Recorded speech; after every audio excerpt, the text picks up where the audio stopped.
ಖ್ಯಾತ ನಟರೊಬ್ಬರನ್ನ ಪೊಲೀಸರು ಬಂಧಿಸಿದ್ದಾರೆ.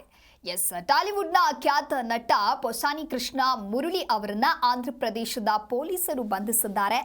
ಹೈದರಾಬಾದ್ನ ರಾಯದುರ್ಗದ ಮೈ ಹೋಮ್ ಅಪಾರ್ಟ್ಮೆಂಟ್ನಲ್ಲಿದ್ದ ನಟನನ್ನ ಪೊಲೀಸರು ಅರೆಸ್ಟ್ ಮಾಡಿ ಠಾಣೆಗೆ ಕರೆದುಕೊಂಡು ಹೋಗಿದ್ದಾರೆ.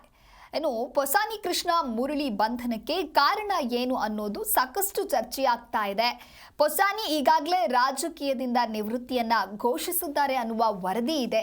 ಈ ಹಿಂದೆ ಮಾಡಿದ ಕೆಲವು ರಾಜಕೀಯ ಟೀಕೆಗಳಿಂದಾಗಿ ನಟನ ವಿರುದ್ಧ ರಾಜ್ಯಾದ್ಯಂತ ಹಲವಾರು ಪ್ರಕರಣಗಳು ದಾಖಲಾಗಿವೆ. ಈ ಕೇಸ್ನಲ್ಲೇ ಪೊಸಾನಿ ಕೃಷ್ಣ ಮುರಳಿ ಅವರನ್ನ ಬಂಧಿಸಲಾಗಿದೆ.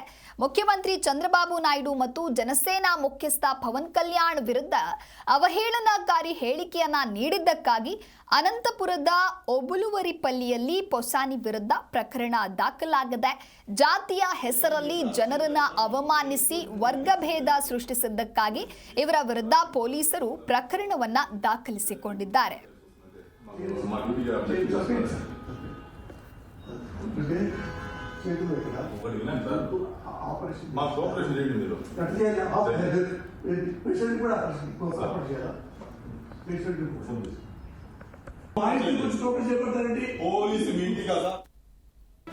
ಜಿ ಕನ್ನಡ ನ್ಯೂಸ್ ಈಗ ನಿಮ್ಮ ಮನೆಯಲ್ಲೇ ನೋಡಿ.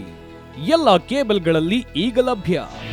ನಿಮ್ಮ ನೆಚ್ಚಿನ ಜಿ ಕನ್ನಡ ನ್ಯೂಸ್ ಈಗ ಸನ್ ಡೈರೆಕ್ಟ್ ನಲ್ಲಿ number 292, Tata play number 1664, Jio TV number 1334, NXT digital number 30, in cable number 30, city networks 51, U digital number 162, GTPL number 17, Rockline telecommunications number 42, Shri Basaveshwara cable number 168, rural cable network 60, Vinayaka digital 57, Abhishek cable 821, city channel 53, Siddeshwara cable network 57, ವಿ4 digital infotech 628, Surya digital networks 53, Gajanan digital number 836, Malnad infotech private limited number